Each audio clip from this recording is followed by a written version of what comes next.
Hey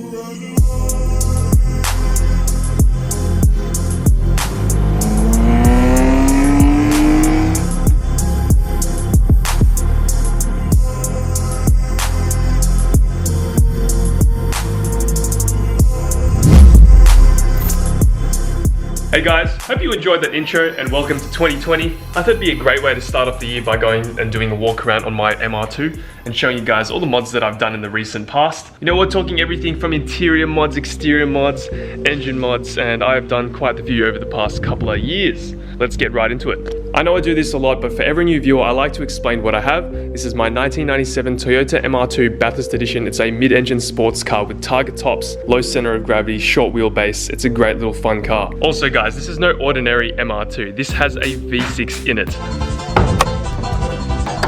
This is far from stock. This is a 3-litre V6 engine and it's in the back of a tiny little sports car, tiny little 2-seater. V6 engine, 4-cylinder chassis. Oh, can't get any better than that.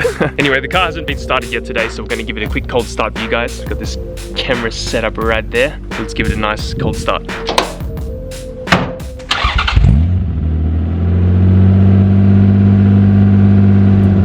Actually sounds too good, guys. That actually sounds so nice. Oh my god.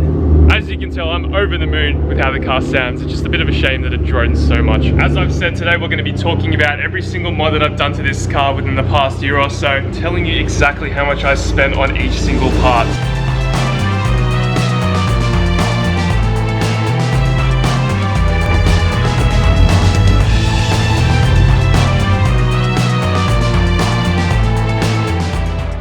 Anyway, let's get right into the video because we need to do some explaining on every single mod that I've done to my car. We also need to tell you guys and be a little bit transparent with how much money I've spent so you guys can see how much money I've wasted on this entire build.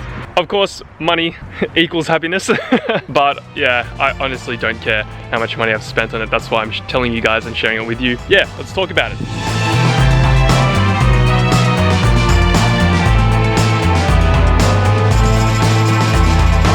So, we're going to start off with the interior of the car. Now, my main aim with the interior was to keep it OEM plus looking, and that's simply because I like a clean interior, and I like Japanese cars, the old 90s cars, how simple they are, how driver focused they are, and how they feel inside. So they're actually really comfortable from factory. I don't have any sort of racing seats, but I do want to get them. Yeah, we've done some very minor modifications to the interior of the car.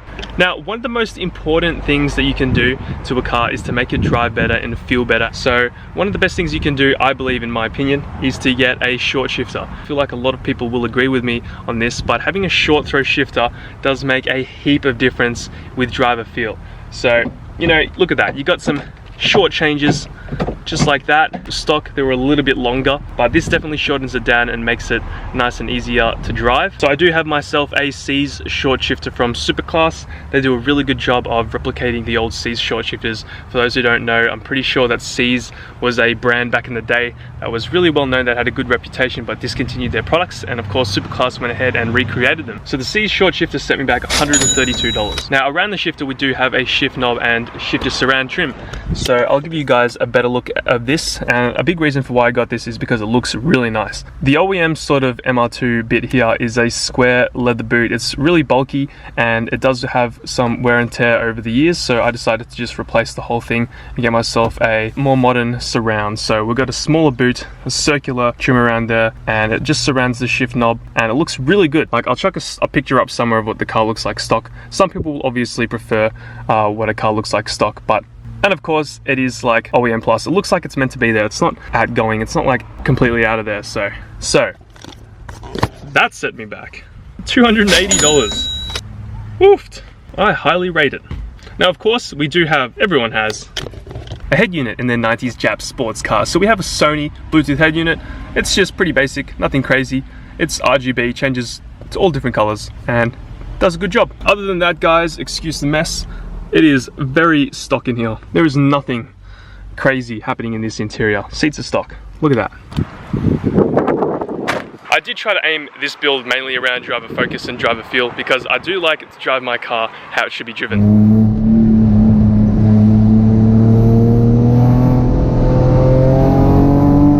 So I do take my car down to the hills, and I do want to eventually take it to the track because obviously driving in the hills is a little bit dangerous, especially if you're an idiot. I am not, as of yet. But yeah. Now, of course, the first thing that you notice when you look at my car is how good it looks. That's obviously based on opinion, but I went ahead and installed a Greddy side skirt replica over there and a Greddy rear pod replica rear pods over there. So my idea of this car with installing a body kit on the car was to make it look like it was meant to be there. Again, OEM plus. Now, a lot of people don't actually recognize that this car has any sort of body kit on there, and that's ideal for me because, you know, they think it's meant to be there. That's what makes it good. That's what makes a body kit look good, in my opinion. If something looks like it's not supposed to be there, if it's a little bit, you know, whacked, then it just doesn't look good. It's what you call riced out. Of course, to finish this Greddy stuff off, we went and we installed a Aeroware front lip. So this front lip gives me all the biggest of problems in the world.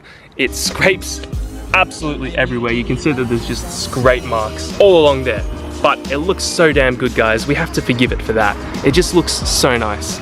I've got to paint it as well, so obviously that helps. Again, talking about prices, let's give this a shot.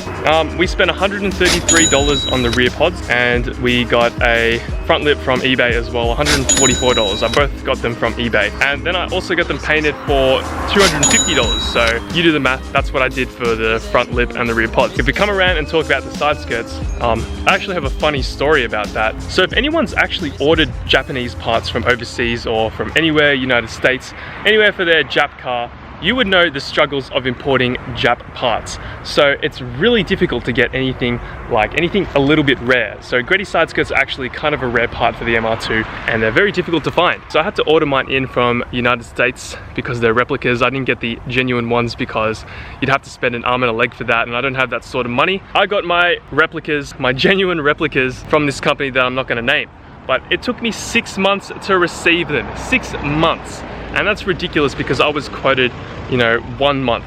Whatever, the time passed, and the reason why I'm not naming them in the first place is because they went ahead and said, yeah, we'll paint the thing for you. We're not gonna worry about that. We'll paint it completely for free. So I was like, hell yeah, you guys paint it for free, you give it to me, and everything's good. I'm not gonna call you out of my videos. Yeah, they did a great job of painting these side skirts. It's just unfortunate that it did take 6 months to come in because I did want to make that video a lot earlier than I did, but you can see I really liked the look of, everything flowing from the front, from the front to the rear right there. You can see there's just a line going across everywhere, all down the car, and I think that looks really nice. It keeps the car very uniform and streamlined. It looks really sleek. Yeah, guys, have a look at that. I'm just loving it right now. Looking at my car, getting touched by like a million flies. Oh, is that an MR2, guys?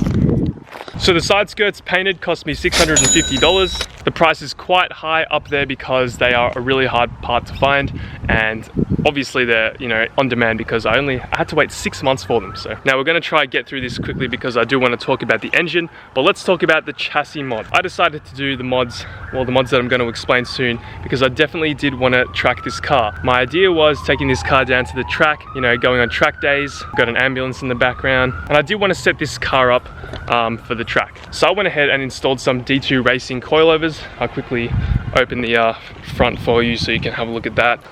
There you go.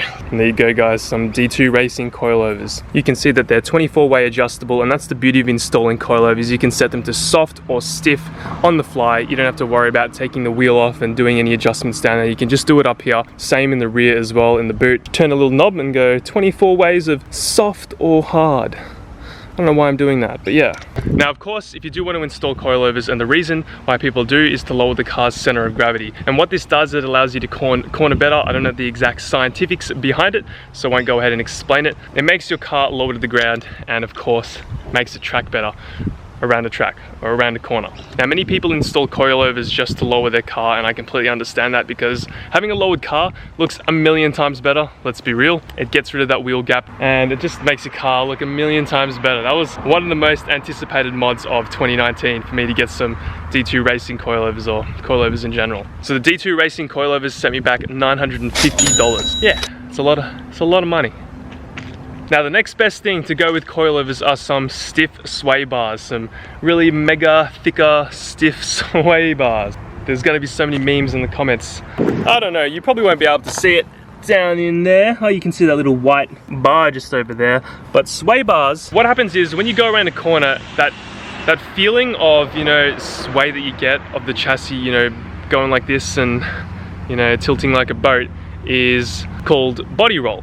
Now, sway bars get rid of that body roll by connecting your left and right sides together so that your car doesn't bend as much and flex when you go around the corner. So you get that really good, you know, move throughout the corner. So I spent $250 on them, and they are definitely a worthwhile mod. I'm stuttering quite a bit because there are quite a few people watching me. And along with the sway bars, of course, we have some white line camber bolts. So if you want camber, you can get some white line camber bolts, and they will also help your handling. Now I'm going to try explain camber to the best of my abilities, but having camber allows your car to corner better because your wheels are already on the angle that it's going to be when it's touching the corner. So because of the slant, when you go around a corner really hard, it's as if that your wheel's touching every single part of the ground. It's making the most contact because you have that extra degree of camber or whatever. So you get extra grip throughout the corner. The only disadvantage of that is, of course, because your wheel's on a little bit of an angle, you do get uneven tire wear. So you're gonna have to change your tires more often because one side's gonna be more worn than the other. Camber's good, but it's also bad. It actually looks so good, guys. So good. Oh, baby. This is also making my car look a little bit better. If you guys want to pick up some of these, they are selling Rex H Toge stickers. If you guys go on the Toge, make sure you cop these stickers because you'll show off that you go on the Toge, especially in Japanese kanji, and you'll have the Rex H logo too. How sick is that? And if you're like me, you'll have Rex H all over your car. You'll have two over there and one over here. The camber bolts set me back $60. One last thing before we move on to the engine of the car and talk about my Camry engine, we will talk about the wheels that I have. So a lot of people ask me questions all the time on what wheels are these Rex, you know, where'd you get them from? Honestly, I have no idea because I didn't actually buy them, guys. I had these on the car when I purchased the car. So previous owner had these on the car and they look really nice. I rate them. They're 16 inches, not really that big, but they're a staggered set and they do the job. For those who aren't familiar with Keishi Sachiya, you guys need to get educated, to say the least. But Keishi Sachiya, I'm probably butchering the hell out of his name, is a legendary drifter. I'm pretty sure some people say that he invented drifting. If you don't know the guy, then are you really a car guy? Nathan, I'm talking to you. Talking to you, boy. But yeah, so we've got some Keishi Sachiya front and rear wheels, and they're a staggered setup and they're really good. Didn't spend any money on them.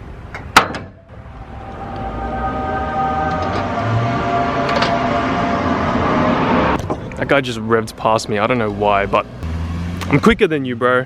I'm quicker than you. I think I am, with my Camry engine.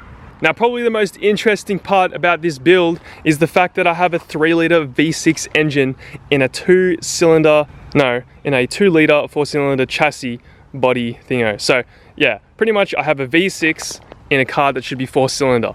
And oh boy, does it rip. This is actually a pretty common swap. It's a 3VZ FE out of a 1996 Toyota Camry. It makes about 136 puny kilowatts to the fly, so not really much to the wheels at all.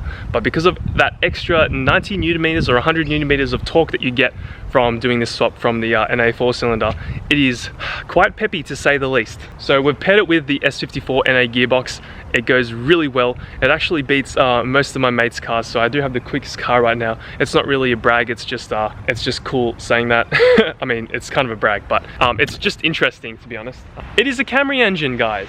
It's nothing special. You know, you find these in a million Camrys. Not to be mistaken with the 1M ZFE, this is the 3V ZFE, and it's actually an iron block, a cast iron block, so it can handle some boost.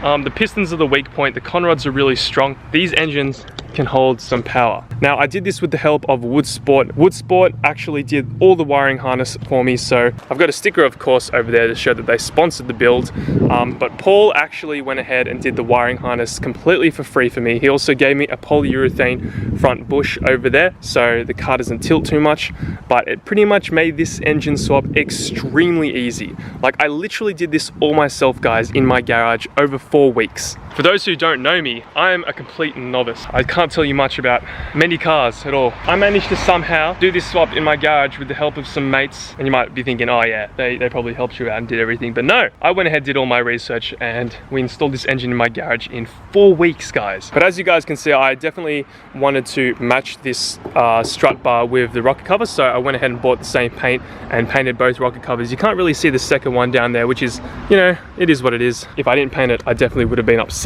that it wasn't painted. So yeah, we've got a little bit of red over here, and it actually looks like it was meant to be in there as well. You can see there's plenty of space on both sides over there. Literally like a whole hand worth of room over there where the headers sit. So it's pretty hard to give you guys an accurate price on how much it actually costed, because there was a lot of small things like different coolant lines and stuff that all added up, like the clutch, thrower bearing, all that kind of stuff. So I can't really give you an accurate price, but I can tell you how much an engine is worth for the car. Usually they set you back around $200 or $300 at the junkyard, but I bought the Camry, the donor Camry, for $1,000, and I've parted a lot of it out, so I have made some money back on it, and that's why I can't really tell you how much the engine is actually costing me, because if we minus off those prices that I've made back, it's really not that expensive. Just taking a quick break, editing the video, of course. We just finished filming that video. I'm just in here dying because it's so damn hot. My PO box is linked down in the description below, and if you guys ever want to send me stuff, someone sent me this ages ago now, and I don't know if I've showed it on video, but this is so cool, guys. A metal MR2 of my own car, and it's got Rex H on there. What the hell? We're just going to go off and deliver these orders. Not too many right now, because I just delivered some more before. But let's quickly go do that for you guys. There's like a post box like 2 seconds from my house, so we're just gonna skate. Woo! So this is sometimes how I actually deliver your orders, because there's no point driving to the post box when it's so close to my home. Yeah, boy. And here we are. Look, the post box is covered in spider webs. Oh God.